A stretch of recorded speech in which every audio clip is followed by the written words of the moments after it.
Welcome back to the football rig. Today, ladies and gentlemen, we're gonna talk about a lot of topics. And today, I have a brilliant guest, my brother from another mother. I have Fahad with us today to give us his takes on football. I have a lot of respect to this gentleman and the way he thinks of football and the way he looks at football.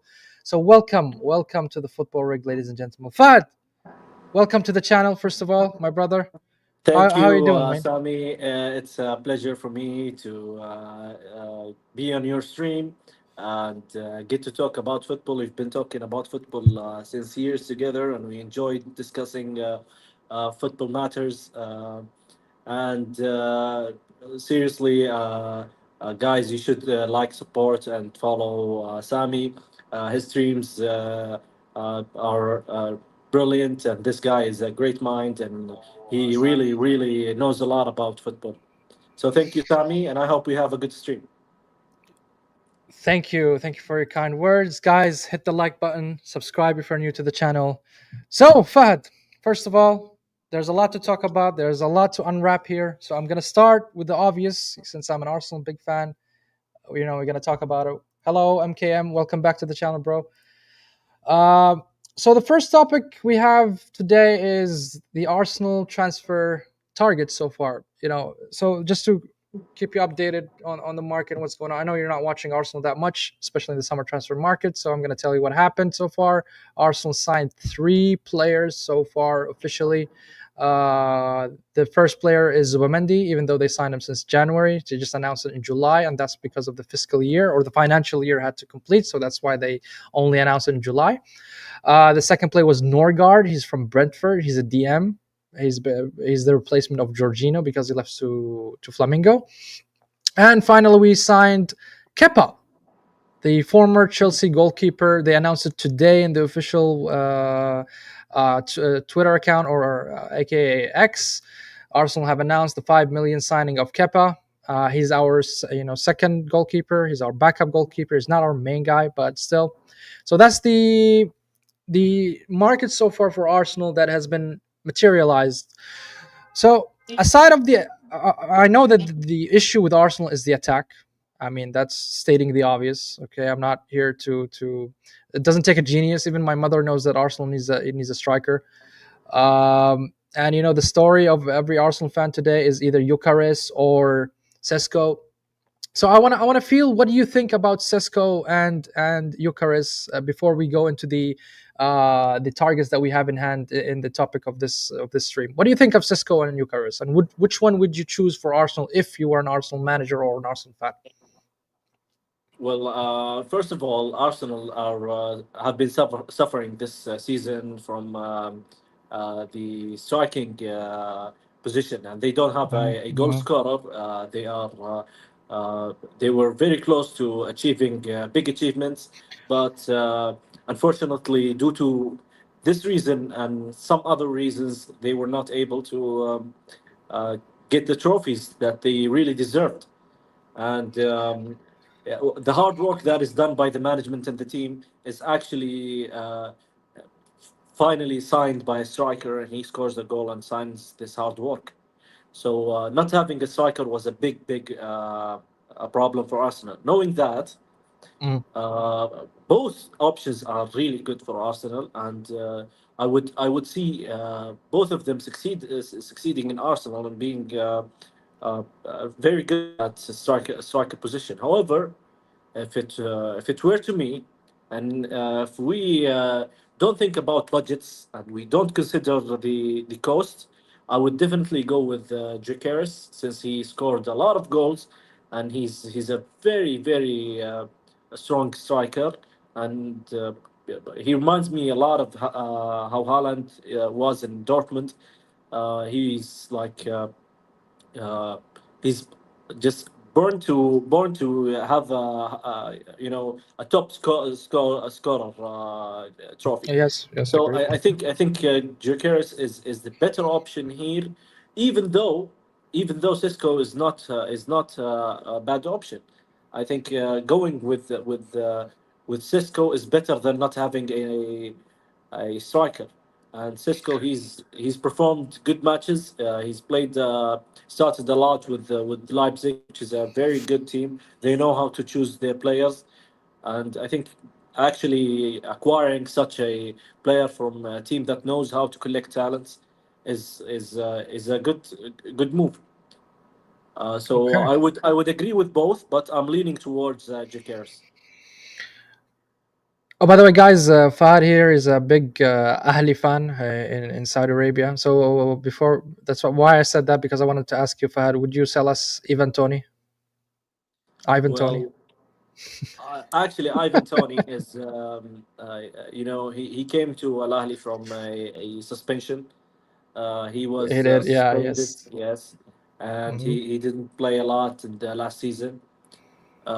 When he came to Al Ahly, he was kind of rusty, but the player kept on improving and got back to his feet and actually showed master class of attacking.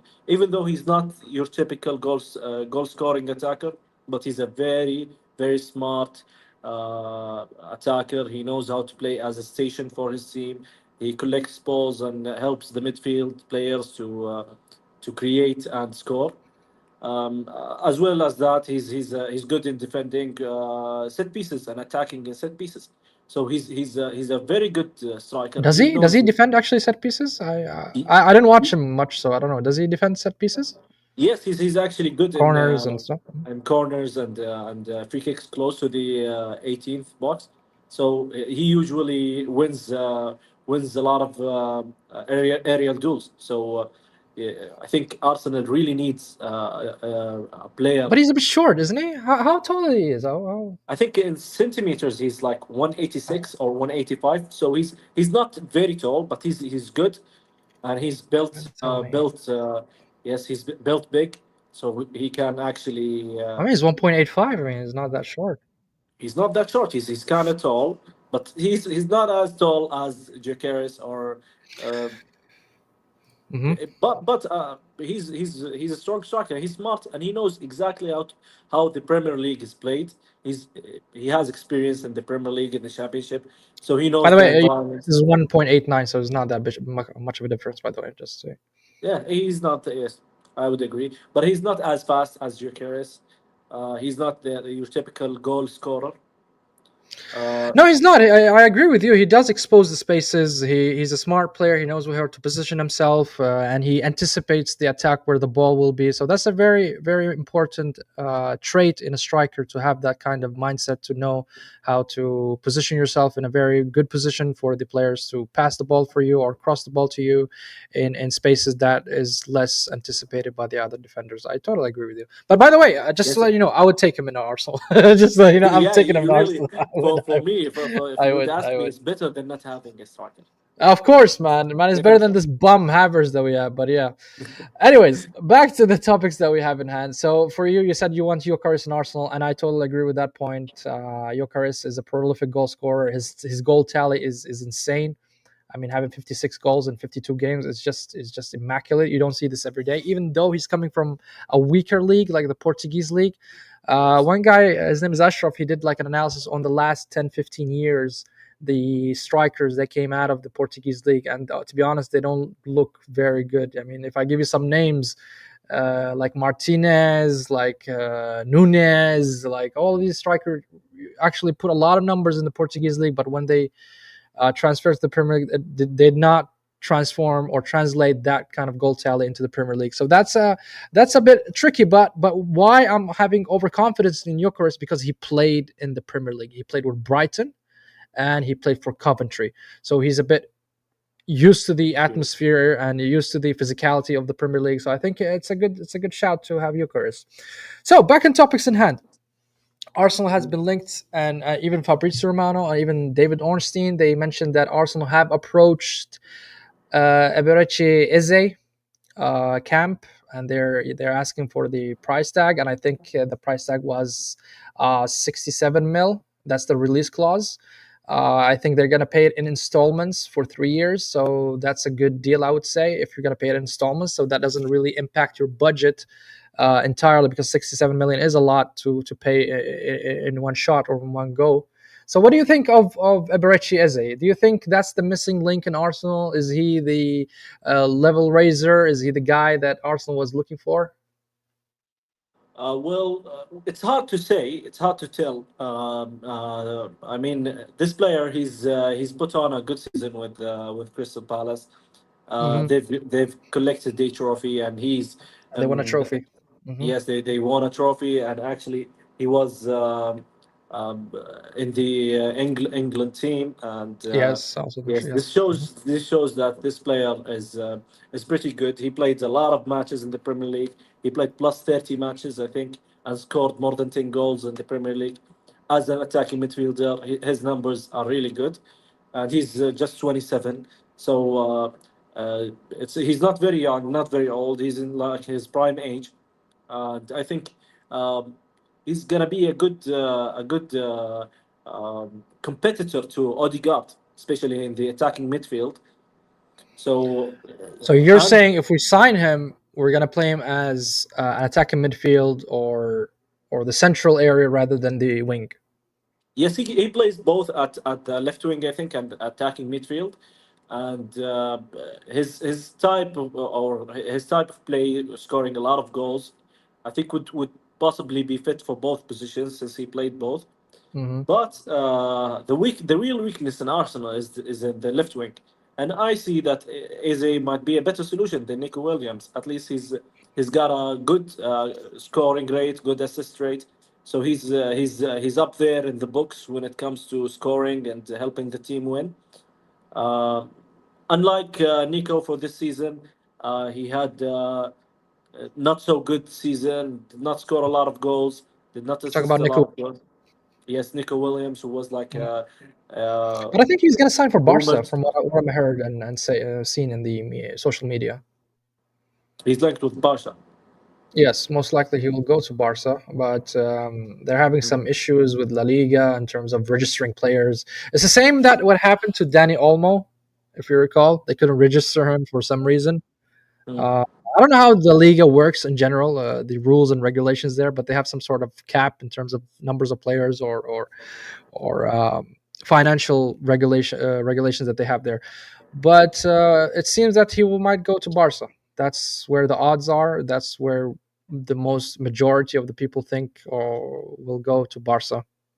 And by the way, I'm happy about that because I'm not really a big fan of Nico Williams. I But agree. what you think? Um, you said the weakest point in Arsenal is the left side, left wing. Yes, yes, it's even Also, weaker than the striker. I think yes, I agree, and I agree with that. Martinelli fell off a cliff. I don't know what happened to that guy. Trossard had a few games, a few good, portions of the season, and then just disappeared. I don't know where he disappeared. But don't you think if you need a left winger, you should take a specialist instead of a versatile player like Eze? Like I was shouting out in the previous videos, I wanted Rodrigo. And if we can't get Rodrigo, we should go and approach Rafael Leao. If we cannot get Leao, try to get Lukman. That kind of players that are specialists on the left flank instead of a player that can play for you in the left wing. What yes, do you think? I highly agree. Actually, Mm. having your tools, choosing the tool for the right place, I think it's like using the right tool is always the best option for you. Hmm. Having a attacking midfielder playing in the left wing, it's not usually the best strategy to go for. But actually going for a player who knows that position well, he knows how to exploit spaces and run behind defenders, especially that the wings is kind of a fast-paced type of play, and you need a player who knows how to cut down, how to go in aggressively. It's different than playing in the attacking midfield, especially that usually attacking midfield position is crowded with players. You need to take quick decisions, and there's not a lot of running in that space. So, of course, having a specialized left winger is a better solution. Someone Mm. like Rodrigo or Liao or Lukman is like gonna make a huge difference. Uh, but unfortunately, I don't know what's wrong with the management. They don't approach the proper players, and They don't focus on the real weaknesses that they need, and this will actually uh, affect the team's performance in the season. If they don't sign a really good left winger, then you have to play from one side, from the Hmm. right wing. Yes, and this Hmm. is gonna be it's kind of terrible for a team, especially when you're playing against a lot of teams that are defensive in the Premier League. You need to have the options from both sides. I agree with you, but also there's news today, and I don't know how I can rely on that. Even though David Ornstein said that if Arsenal signs Eze, that will not impact the targets of Arsenal, meaning that they will still sign a left winger and they will still sign a striker, even though they signed Eze. Now, in that case, if that is the scenario that's going to happen, then I'm fine with Eze. But if Eze is going to be our main left winger, then I'm totally against that decision. Yes, I agree with you. Especially that Odegaard's performance last Yes, season yes, dropped. agreed. Yes, significantly.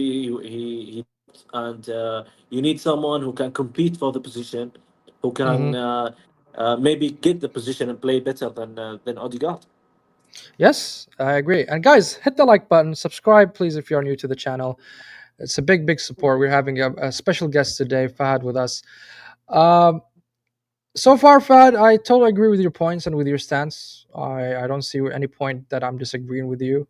Uh, and there's another link that Arsenal linked into a guy called Christian Mosquera, I think. He plays in Valencia. He's a 20-year-old defender. I think he's a player. He's a potential player. Similar of how we signed William Saliba, right? We signed William Saliba in such a young age. Nobody knew who he was, and we paid a hefty amount. We paid 30 plus million for him at that time, and nobody knew who William Saliba is. And look now how he turned out to be one of the top defenders in the world, where even Real Madrid is lurking around the corner waiting for the guy to say yes to Real Madrid and sign him.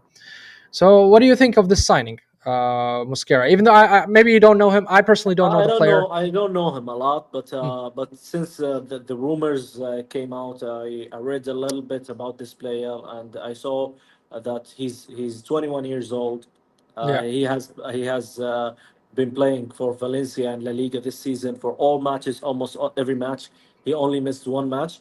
So having a player at this age who can start in a team like Valencia, which is not a really bad team. They have got a good Mm, team, and having a starting player who is a defender at 21 years old, center back is actually uh, it's not easy to keep the position. So I mm. think he might have been a good player this season, and it's definitely signing a player like that is definitely a good option.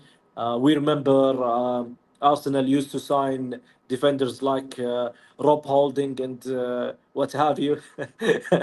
Yes, and I think I having just had a defenders. stomach ache, man, when you mentioned the name, man. Fuck, Yes, man. I think Shit. yes, signing a player from a tier one league, Mm. and he's playing in a very good team, starting almost every match. 21 years old. I think it's a good team. I think so too. As a backup defender, I think so too. But that also put some players that we have already in the bench, like Kivior, like Calafiori. Those players are also playing as defender. But the reason why I'm into this signing because he's a right-footed, and we don't have a right-footed backup for Saliba in our squad. We only have Gabriel Magalhaes, he's left-footed. We have Kivior, he's left-footed. We have Calafiori, he's also left-footed. So that puts us in a bit of a predicament here where we don't have a right foot player. If, and I hope not, that Saliba gets injured. So maybe it's a good signing, but the reason I think why Arsenal fans are not hyped up with this signing is because we are waiting for the big signings, right? We want to see the striker, we want to see the left winger. We don't want to see these unknown players that plays I don't know where, God knows where, and we just got to hear of them today because of the linked up news with Arsenal. But I think he's a good player, like you said. playing for Valencia the whole season. I don't watch La Liga a lot. I didn't watch Valencia at all, so I cannot judge the player if he's good or not. If he's good on the ball, if he's a good blocker, is he good at tracking back? Is he good at set pieces, headers? I have no clue. I cannot judge the player, so I'm not gonna give any type of feedback. But if he's a prospect, that's fine. I don't think that Arsenal should go for that player right now. I think those type of signing, you just flavor your transfer window at the end if you want to, because if that type of signing will actually impact your budget, then I'm strongly against this kind of behavior from Arsenal, because you have priorities. You said it. We are missing a left winger. We're missing a striker. I think that's where the majority of your funds should go there, and you invest in those areas where you are lacking, and you know that you're lacking on these areas. I told you, even my mom told me, man, you guys are not scoring. You know what I mean? Like, what the fuck? You have this bum that calls, his name is Havertz, and that guy is not it. He's not it. And we start And you playing have for Mikel Moreno Mikel up on Marino, this. man. Who the fuck knew the guy can? He's. You know what? I would say this live, and I would tell you, Mikel Marino is better than Havertz up front. Yes, How's he's that? definitely, yes. He's How definitely is better that? than. Our DM is better than our quote unquote striker. It's ridiculous, man. As an Arsenal football club, you call yourself a big club, and you have such a strikers in your squad. It's just, it baffles me. It baffles me, and I don't know what to say of that. But it is what it is. And he actually costed the Arsenal budget a lot. He was a very costly transfer for a player with his. 65 million, and his salary is almost 285,000 pound a week. Oof. By the way, that's almost the same amount that Rodrigo is demanding. Yeah, See, I think yeah. there's like this is different caliber of skill. Rodrigo is Man, a it's a different different world. world, different Yes, atmosphere, different stratosphere, man. What you talking about, man? Literally, I would take Ivan Tony, and I would give you money, and okay, Havertz. and the Havertz. I'll tell you. Here you go. Yes, you Just, should give just me money if you're giving me Havertz because I will need it to go to the hospital. Yes, and yes, yes, man. It's miserable, honestly, for Arsenal fans. I don't know what to tell you guys. I'm disappointed to have such a player in my squad, but as a squad player, maybe, but as our main striker, that's you're not gonna win anything. I mean, let's compare what Arsenal have done so far, which is absolutely nada, in my opinion, compared to Liverpool, who signed Verts, Frimpong, and Kirkes so far. So they attacked where they filled in the gaps where they have gaps, right? The right back, left back, and the creative midfield, right? yes, they got City, in the big. other hand, I mean, they spent also in January. Don't forget, they spent on Marmoush. They brought Marmoush in January. Nico Gonzalez, I think they brought, and this summer so far they brought Reinders from AC Milan. They brought Aiton Wary from the Wolves, and I think they're going to sign also Livermento, one of the top They got right back, Turkey and from. Shirky as well. So compared to what City and Liverpool is doing, we are way behind, bro. We are Yeah, way behind. I especially don't know how we're especially going to compete. I mean, where does that put us in the Premier League race next season? yeah. Yeah, I think I would praise Liverpool for their signings because they brought amazing players, especially Verts. Yeah, It's a very big signing. He's one of the best midfielders in the world last season. I think the Uh, best, in my yes, if opinion. not if not the best, yes, definitely. Yes, yes. If not the best, yes. And he put on a performance last season that was outstanding. Definitely. Fabian Wirtz, and I think they got Frimpong instead of to replace Trent. Arnold. Hmm. Yes, and it's a good replacement. I think maybe Frimpong needed this chance to prove himself in like in a big league. He's definitely a big player. We all know Frimpong from years ago. He performed very good performances with Leverkusen. Kirkis, I think I think I'm doubtful but I think he will perform good since he's gonna play next to Van Dijk. So it's gonna be a easy job for him when you get a defender next to you like Van And they're gonna Dijk. sign Mark Gahey, by the way. Wow, Mark Gahey, Crystal Palace's centre back. Yes, That's a good deal. I think that's a good deal. Probably because they might lose Konate to Real Madrid. yes, they're Yes, they anticipating they that. they Konate actually is are being ready. reluctant to sign the renewal contract. Yes, and they are actually ready to replace their players with players that are very good, might even be better than their original players. But you know what I like about Liverpool's business is they know that Salah is coming to an end in his career. Let's say in a year or two. They know that Van Dijk as well is coming to an end a year or two. These guys are quite old, and they're not replacing him. I would say hand to hand. You know what I mean? Like Salah, I need to get another prolific right winger. They didn't do that. They went and got the next best thing, which is the best 10 in the world. You know what I mean? To Yes, to replace those goals. So instead of replacing only Salah, so let's replace the attacking midfield. Let's replace our left wing. Let's get a striker. By the way, I heard that they're looking at Isak as well as a striker, and Etiketi as well from Frankfurt. From Frankfurt, I think he plays in Frankfurt. One he's a of the striker most as well. potential. Yes, Yes, is striker. So they're looking at still doing business because they conducted the business very early in the summer.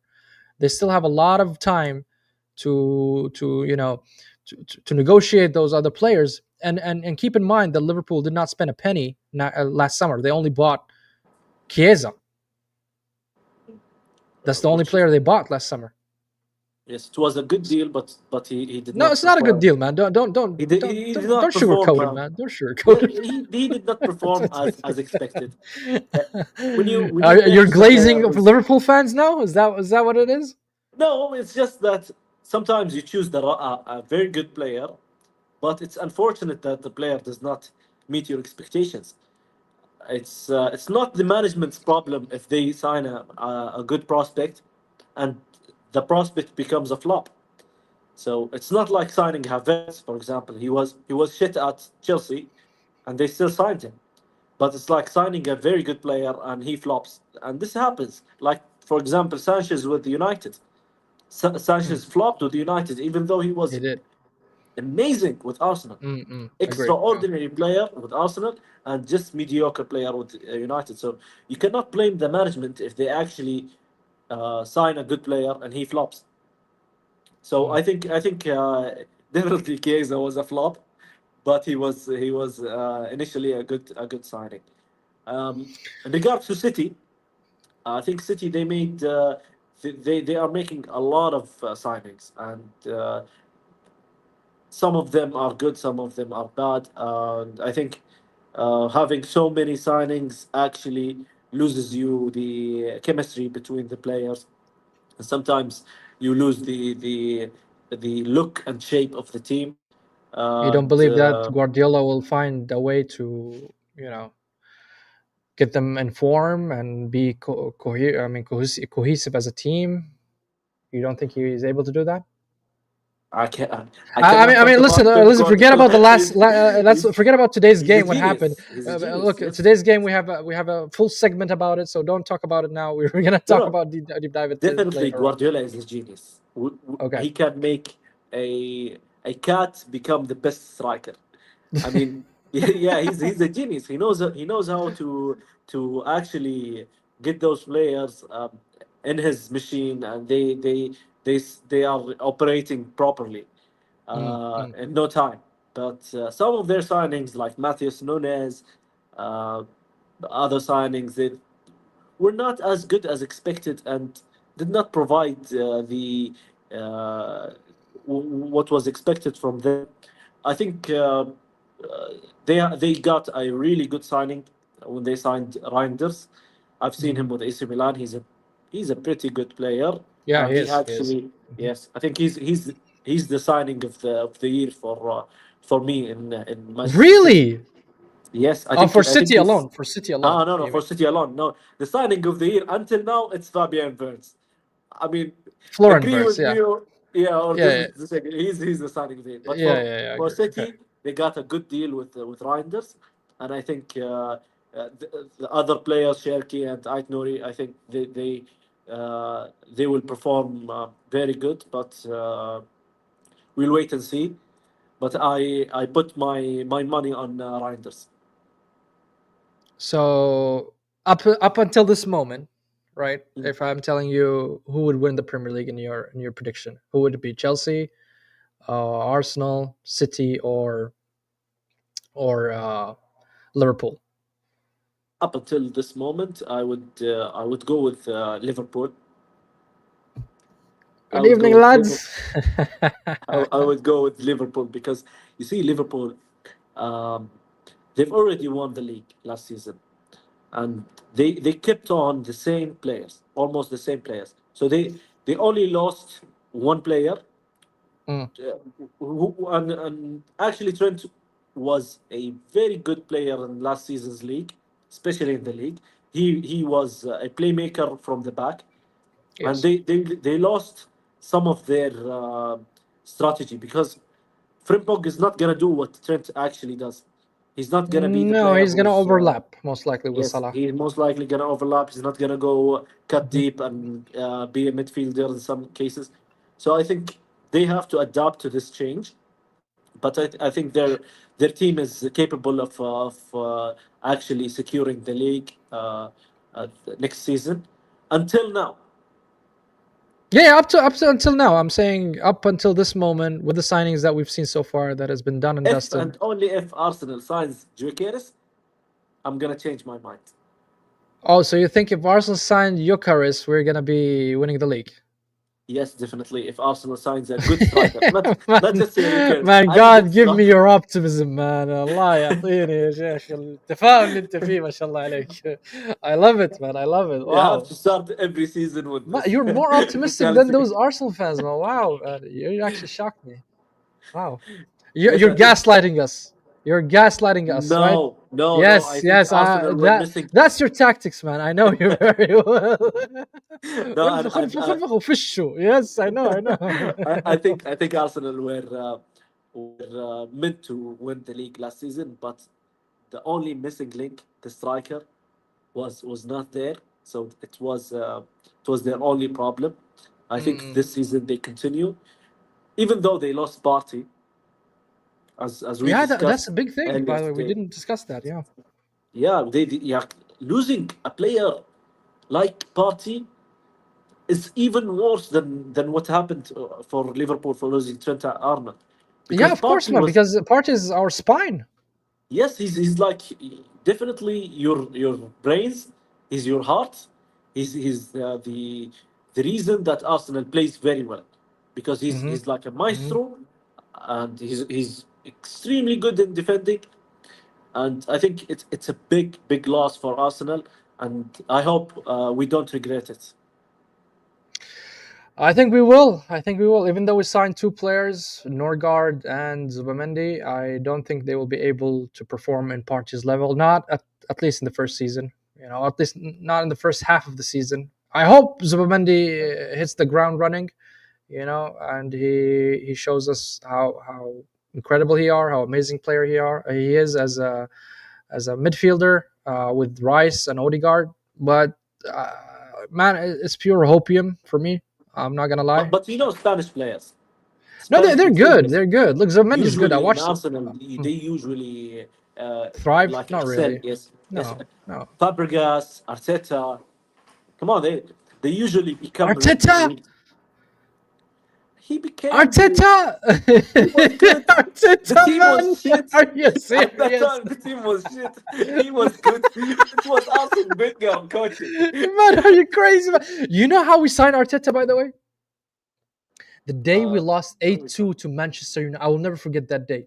We lost 8-2 to Manchester United. The next day, we signed four fucking players.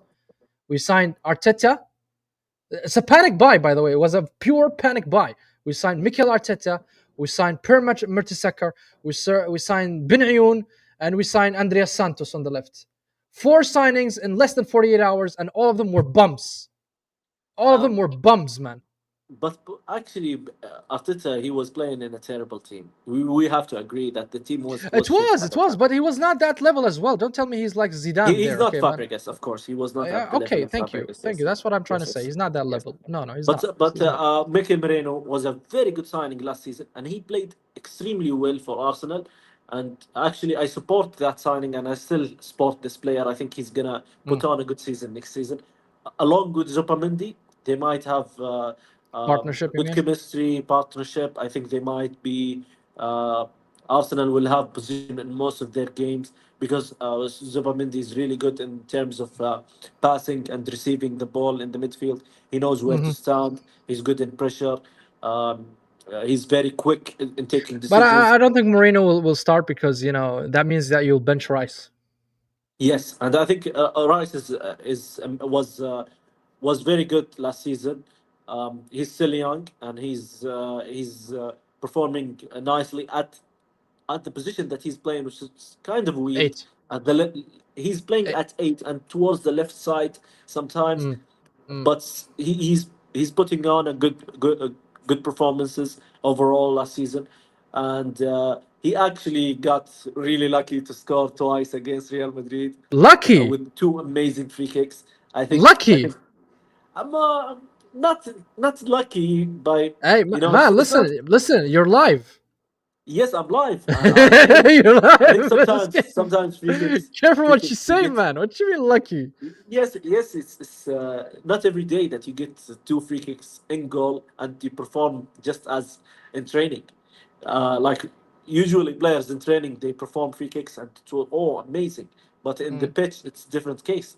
And to Mm, mm. actually score twice against Real Madrid and to kick them off of Champions League, I mean Yeah, yeah. it's I mean that was something that I never anticipated. I never even expected yes. or predicted that Arsenal will win. Yes, it's I not did. pure luck. Mm, Definitely, there is mm. 90% skill. Plus, Madrid was not really Madrid. They were really shit compared to the Mhm. Madrid that I've watched in the last 10 years. They are probably the worst that I've seen so far, and the worst that I've seen from Ancelotti, to be specific. But yeah, I have to give props to Arteta how he set up the team in that game. It was a masterclass from Arteta, tactically speaking. We outperformed them. We dominated the midfield. We controlled the ball. We controlled the narrative, and we got what we deserved that game. Yes.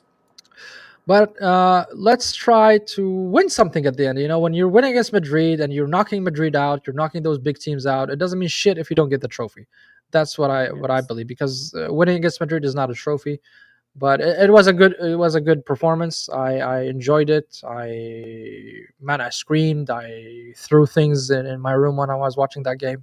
So I'm not gonna lie, it was a big buzz in my and the vibes. So we talked about Arsenal, Chelsea, Liverpool. Let's talk about a little bit of Chelsea.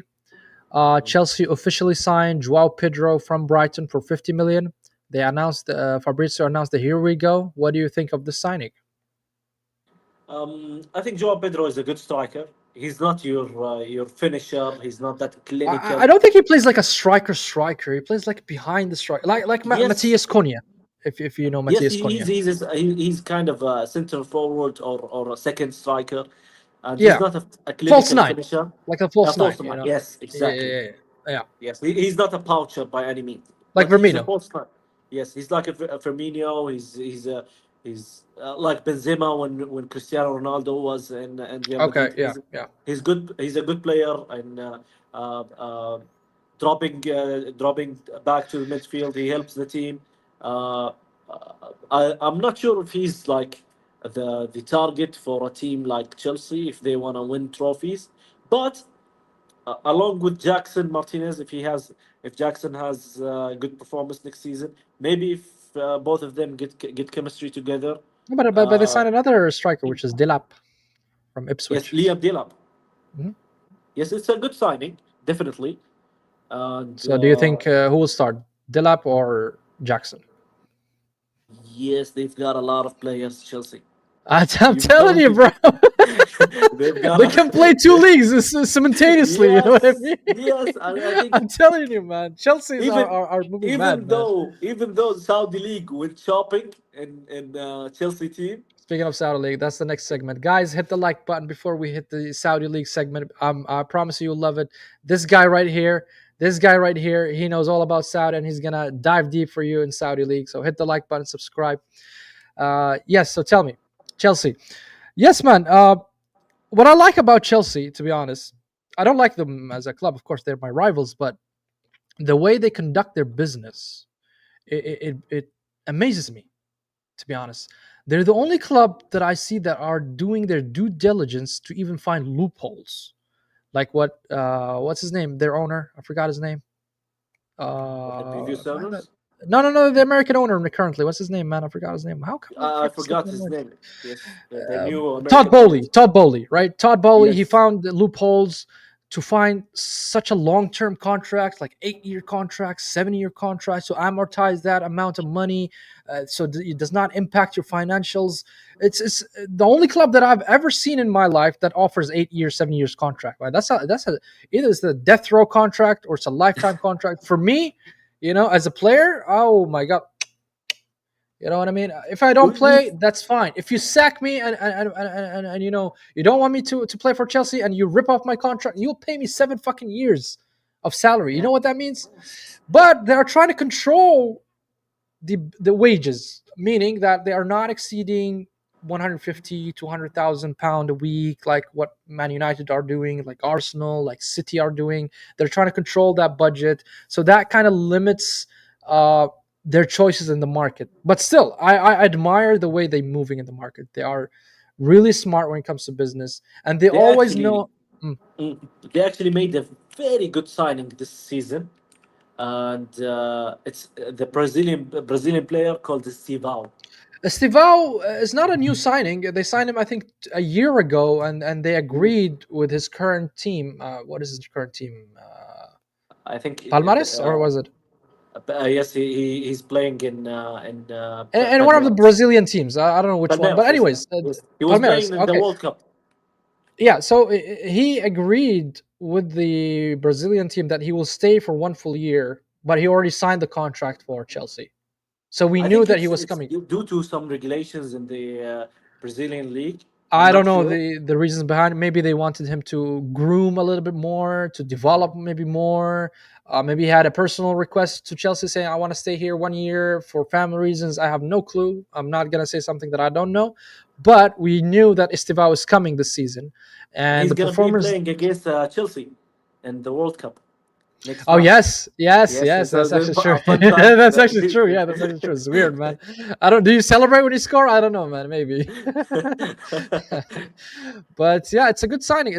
Also a potential player. Finding those young Brazilian players that are highly potential. We've seen the likes of Neymar. We've seen the likes of a lot of Brazilian player that comes in young age and they flourish in Europe, just like Vini Jr., just like Rodrigo. So I understand the signing from Chelsea. They signed him quite a while ago, and he seems to be good. And I don't know. I hope he doesn't turn out against us. But yes, I agree with you. Chelsea are moving mad, but that means that they have to offload a lot. They have to sell a lot, players just Yes. to recoup some of that money that they spent and the way they're moving crazy in the market. They spent 2 billion, man, in 2 3 years. That's insane. That's That's insane. Two insane. three. They made a That's lot of completely insane, signings and man. they sold a lot of players, and this is not good for a team.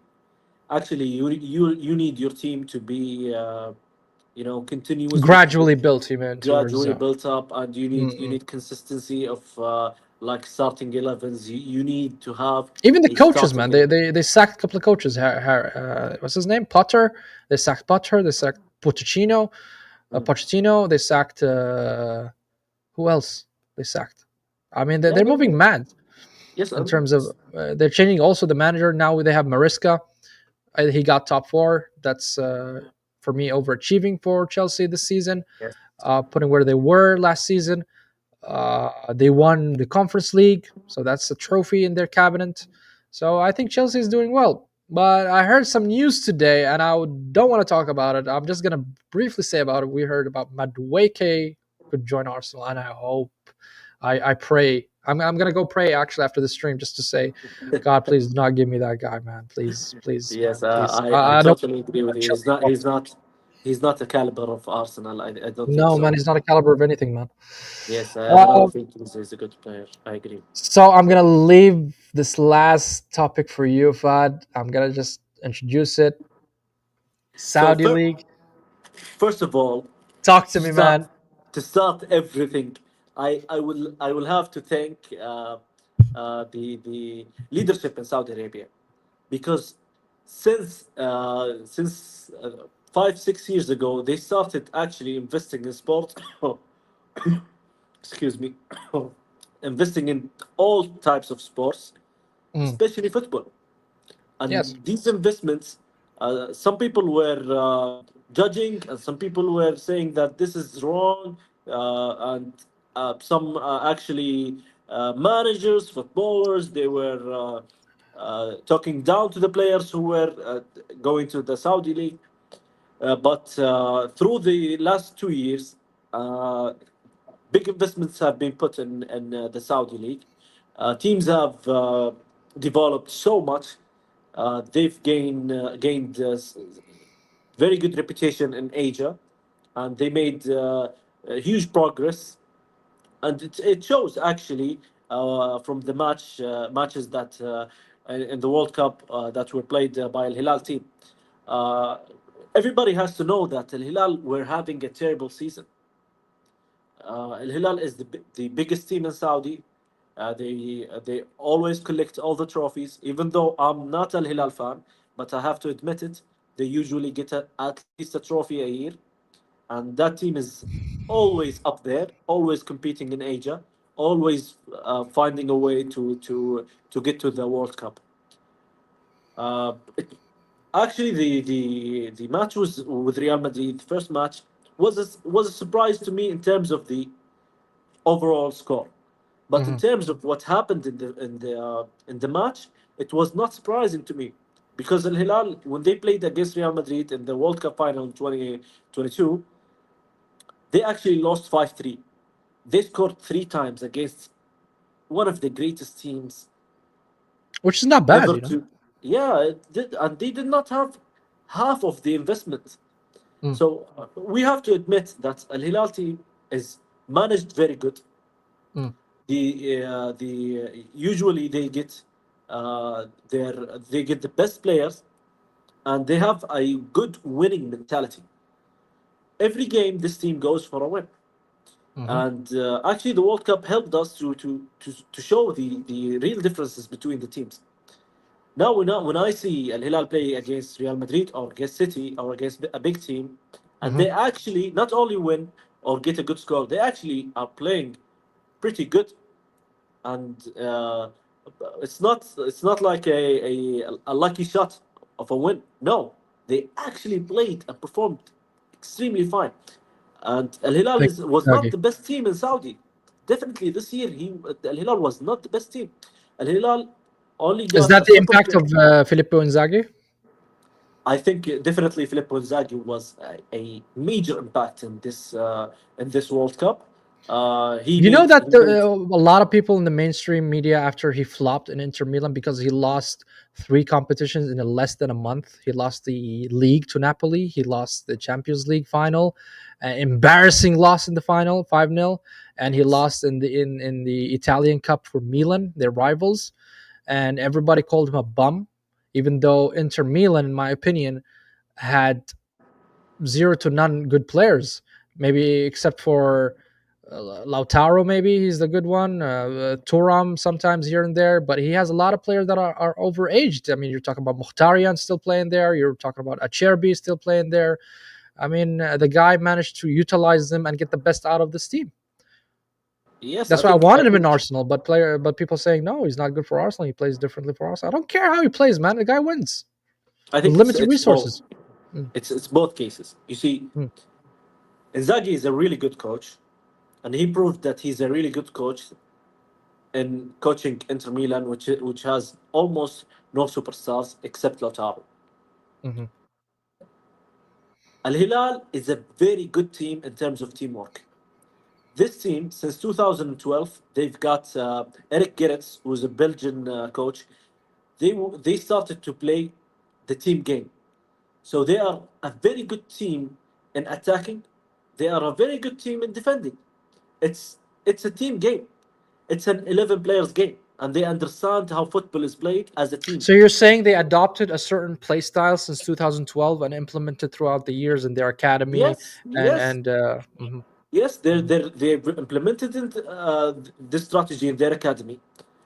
Their players actually changed the way that the Saudi national team plays, because most of the Saudi national team players Are are coming from usually there, from, yeah. yes, and it's similar to the effect that happened to Spain when they won the World Cup, when Guardiola was coaching Barcelona, Barca and in when Guardiola 2009. went, yes, and Guardiola when he went to Bayern Munich, Germany won the World Cup due to that, because their Hmm. players are playing very good teamwork.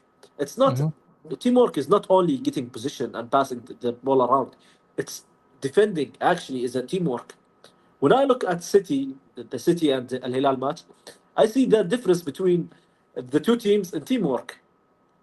Usually, uh, Joao Cancelo is up there face to face with Ait Nouri, and nobody's supporting Ait Nouri. And Okay. this is teamwork. Where is the six and the seven and the eight? Where are the midfielders? Where are the winger? Where is Duku? He's not supporting Maybe his team. because the City team is still new with each other, so they didn't kind of gel with each other. Is that maybe a reason? Uh, Maybe that's the reason, but I think along with that is the tactics of Guardiola. He wants to push up front, and I think Inzaghi he read him like a book, and having a team such as Al Hilal, who are their players are just as a unit, even though they don't have their main players. I'm talking about Salim Dosari, their captain, and his their main player. Mitrovic as well. They're losing their top striker, their top goal scorer, Mitrovic. Hmm. They lost Hassan Tumbakti, who was uh, Top their defender, starting yeah. top Hmm. defender after Koulibaly. And even though they got some missing players, it's the mentality of a team. It's not an individual player. Yes, they Hmm. have Ruben Neves, who is amazing. I would say that Ruben Neves would start in Manchester City any day if he was in Manchester City. He would start in any Premier League team. He's amazing. They have Savage, who's really great. He Is a helped. monster. Hmm. Yes, he played amazing match. They've got the two Brazilian front, Malcolm and Leonardo. They played a good Brazilian football. Yeah. It's it's chemistry between these players, and the management of this team led that team to this success. I think this is a success on its own, reaching up to the round of eight with almost what tenth of the budget that City is spending, or quarter. Hmm. If I say quarter, I'm exaggerating. I think I think now Al Hilal has to go all the way. To be yes, honest, yes, I see nobody stopping them in terms of momentum because they have the momentum now. They have the winning momentum. They won against City. They are playing against Madrid, and Madrid is not bad. Even after Xabi Alonso came, he kind of amended the tactics in Real Madrid. So they played against a very strong Madrid front. They played against City and they won. I don't see a team that can stop them now. I mean, why you don't go all the way through and win yes. it? I think this is their chance to go all the way through. They are in a good momentum. They came from a bad season, and they want to give this to their fans. They want to show their fans that they are good for the team, and they deserve to start for Al Hilal. Al Hilal is definitely the biggest team in Asia. Is definitely better than any team in Africa, and I would say even in North America. And this actually shows that um, the teams in Saudi, especially, are capable of actually, uh, you know, they've playing good matches against the biggest teams in the world, and to whomever told the players. For example, the Netherlands coach, he refused to bring Bergwijn, who's the left winger for Al Ittihad, to the Mm. national team just because he's playing in the Saudi league, which is a very terrible decision because the player is very good. No, I On the think other hand, this win against City. Sorry to interrupt you. This win against City, Fad, is a actual a huge statement to the yes. world, and that the Saudi league is here. That also emphasizes what Ronaldo said a couple of, I think it was a year or 2 years ago, that he mentioned that Saudi league was top 3 or top 4 leagues in the world. People laughed at him. People thought he was joking. Okay, but he actually was right. Yes, there are the French league, the Portuguese league, but when you're playing in Saudi, and we talked about this before the stream, where they are running and tracking back, and the temperature is quite high, like 42 degrees, 43 degrees. That actually you need to exuberate a huge amount of energy in terms of stamina, in terms of strength, in terms of durability. It's something that not a lot of places in the world have the same environment, where it's so hot and humid in some areas, like the west coast or the east coast here. It's so humid that people actually suffocate when they run, but they manage Yes. to do that for over 90 minutes. So it takes a toll in your body, and it builds up a huge tolerance. And that's why that comes into my next question. If the 4 teams that the PIF owns, which is Hilal, Al Nasser, Ittihad, and also Al Ahli, of course, if they, let's say, for the sake of the argument, they go to the Premier League and play in the Premier League, and their position there, what do you think? What do you think they will be ranking in the season? Okay, to start things off, I'm pretty sure that none Welcome of back. these 4 teams will be relegated. This is like to kick things off, because all of the 4 teams, they have unique, very skilled individuals. Each team Okay. has multiple unique players and very skilled players. Hmm. So, for example, Al Ahli has Riyad Mahrez, they have Firmino, they Hmm. have Kise, they have very good talented players. And Nasser, they have uh, Brozovic, Cristiano Ronaldo, Otavio. They have like the caliber of the players that they have. We also the Al Hilal team. So I think Al Hilal team is gonna at least rank in the top 8 at the very least. And I think as well Al Ittihad might also rank in the top 8. The Al I Ittihad, they think they have have a good chance for going top 6, man. Even top 4, maybe, if I'm pushing it. maybe they can, because you see, another team that nobody knows is Al Ittihad. Their midfield is Kante, Fabinho, and Hussam Awar. I mean, Look give at me this a give, fraud. Look at this. yes, this I know that there's a comment would have triggered you. I know I put that comment trigger. Yeah. Big up, Abud. Yeah. See, man, I'm so telling you. Look, man. Even Hilal fans are telling you, man. Top 4, man. yes, I think they Look at they the might. mentality, man. This is the mentality now speaking. See, it comes also Yes, from the fans, not just the board. yes, I think Saudi teams like Al Hilal and Al Ittihad especially, they can rank up in the league, even maybe top 6, maybe top 6. I think they can, because they have the type of players that are very very skilled, and they have like a very good midfield, amazing goalkeepers, and the winning mentality in these teams are a case to be studied. I mean, especially Al Hilal, they started the match against Real Madrid looking for a win from the beginning of the match, and that shows a lot. What do you think is the next step for the Saudi Pro League teams, and how can they take it to the next step? Because to be honest, the model here where one entity, which is a PIF, owning 4 clubs, I think that's a bit of conflict of interest at a certain point, because you are owning all 4 clubs, and each club wants to win, and you cannot have that kind of favoritism. It's like you with your kids, right? You have 4 kids. You cannot show that you love this kid more than the other, right? More than his brothers. I mean, that's a normal human behavior.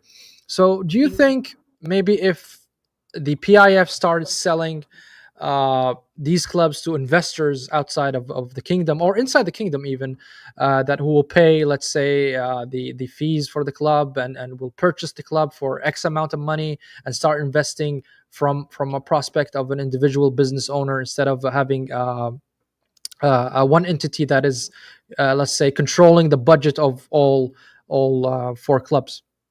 Yes, actually, this is the plan, and I think they're planning to sell the teams for.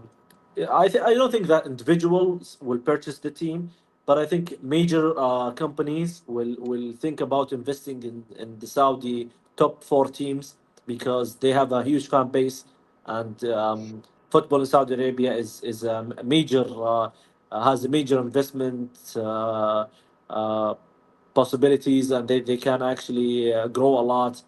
I think even in Emirates and Qatar and other countries, they wish to invest. They want to invest in Saudi I heard teams. I heard Qatar wants to buy Al Ahly. Was that true?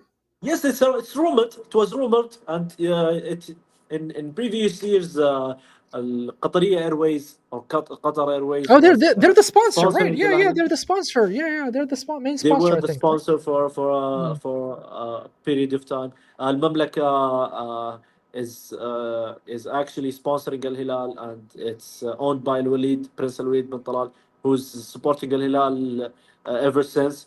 And Hmm. Hmm. maybe he's willing to invest in Al Hilal. I think Al Ittihad, there are a lot of companies that want to invest in Al Ittihad and Nasr. I think almost everybody who has money want to invest in the Nasr because they But have a doesn't Cristiano that make Ronaldo. it like a little bit gappy in terms of the league? Because those four like are like the top four teams, and then you have the rest of the teams, the other teams like Shabab, Tifaq, Faisali, Al Yes, Aruba, and all these teams. It's quite like a big gap between them, don't you think?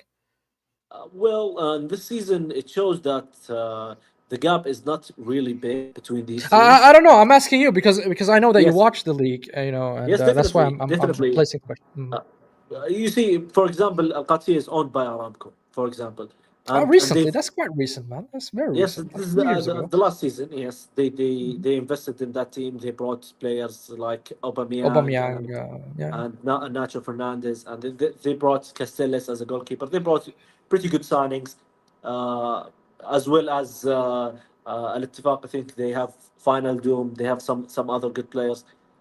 But however, if you have the big four teams with a very big names, then actually you will get huge sponsorships for all the league, and the money from the sponsorships in the league will be every team will get his fair share of that investment in terms of number of fans that they have, their position in the league, the trophies that they get, and actually the other teams they benefit a lot from the big four teams getting an investment. It's just like the La Liga.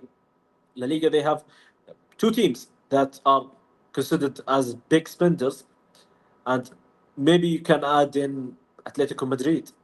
Hmm. But the rest, they are actually benefiting from that because they get the chance to play against these teams. They get the sponsorship. They get the money from other sources. So I think the rest of the teams in the Saudi league are in pretty good shape. Actually, one of the least teams in terms of investment is Al Khalij team, Hmm. and they won against Al Hilal. Hmm. They stopped Al Hilal's winning streak, a non-loss streak. So it's not only about bringing in very famous players. You can as well bring in very good players with but with a limited budget, and you actually can succeed. Yeah, but it's just for me that the PIF team has been boosted. Like you have a cheat code on the game. You just put all the money there. What I mean, and just buy 4 or 5 players, good players, and crazy amount of money, like 400 million, 200 million. You could hear those crazy numbers. I don't think the other clubs would be able to compete in that level of spending and allocating that kind of funds. But maybe in the foreseeable future, like you said, when the league actually grows and it becomes sponsored and having a lot of investment from outside, even from inside the kingdom. And of course, shout out to the leaders in Saudi. And on top of that, MBS, of course, he's investing a lot in this. And they even asked him one time, and I loved the way of his answer. I think one American channel or something, they asked him, "Hey, you are doing sports washing." He's like, You want to call sports washing? I don't care if you call it sports washing. My people love it, they enjoy it, and I'm gonna keep spending on it. And I Yeah. love the answer. Very simple, very direct. There's no, Why not? uh, Why not say ما this في لف against Real ودوران. Madrid? See, man, I love what Yes. I'm doing. It's my money. I'm enjoying it. You know what I mean? Yes. I'm enjoying it with my people. I love it. I And love it. actually, Saudi Arabia is planning to host the World Cup and in Exactly, exactly. He 2034. has he So has so this you ambitions need to keep the investments going. You need people to and know Saudi attracting as Arabia. well. Yeah, yeah. Yes, and actually, the Saudi national team, consisting only of Saudi players, nobody outside from Saudi, and they beaten Argentina, and Where that's is a Messi? like, Where is yes, where's Messi? Messi? We all remember where's Messi, and that was like that. It showed that the Saudi player is very good, and this will actually help to improve the Saudi team. Having having played against Cristiano Ronaldo makes you a better defender, of course. But You learn a also lot. on that point, I think what the clubs needs to do, or the Saudi sport foundation, whatever, they need to actually increase the limit of the foreign players that can have here in the kingdom in terms of each team. I think there are limits, like 7 players, I think, or 6 players. Correct. The rules is you can have 8 players 8. Okay. plus 2 players whom are less than 21 years old, and you can only start from these 10. You can only start 8. Oh, start well. Basically, that's the whole team. Yes, So you have you three start 8. Saudi players. You got It's good. It's good that the limit is huge. I mean, it's not like 3 or 4 players, but these kind of rules. Let me remember. The Italian league had it back in the early '80s and the '90s, and then they opened up towards the world, and this is how they became a big league. I'm talking about Serie A when Serie A was something big. in the That's 90s. Yes. before the 90s. The 90s, that's where the Premier League came in, and they started investing a lot of money in the Premier League. But before that, the Italian league was something that was AC Milan, Juventus, Inter Milan, and they had these kind of rules and regulations where they're limiting the foreign players, but they completely removed it later on, and they opened it to the clubs to buy whatever and play whatever numbers of foreign players in the team. And I think that's a good start, because when you are a Saudi national and you're playing in a club, whatever the club is, Hilal, Nasser, Tihad, Al Ahli, you are playing with elite players, right? You're playing with Brazilians, with Argentinians, with European players, with high caliber players, and that kind of infuses into the DNA of the Saudi way of playing games, and that can actually increase the level of the national team. Eventually, you'll have good players, because anybody who's going to be a starting 11 in Al Hilal, or starting in Al Nasr or Ahli or Tihad or in any club, that means that player, he is very good. He's very talented, right? It's not because you're Saudi you're playing. No, because you're a goddamn good player, and that's why you are playing. And I think that's the way we need to look at it to further improve our national team, further improve the sport here in Saudi. But yeah, man, I appreciate your takes, buddy. And congratulations on Ahli winning the Champions League. I mean, I'm so happy for Yes. you, bro. Even though I'm not an Ahli fan, I'm a Tifak fan, but still, I have you know, I'm biased a bit when it comes to Ahli, Yes, but it's that congratulations to all Al Ahly fans and all Saudi people who supported Al Ahly and other people from all around the world supporting Al Ahly. They won the elite Champions League of Asia, and it was a very deserved win. it was, it was, it was. They got the trophy without a loss, and they won every game except one draw in the league rounds.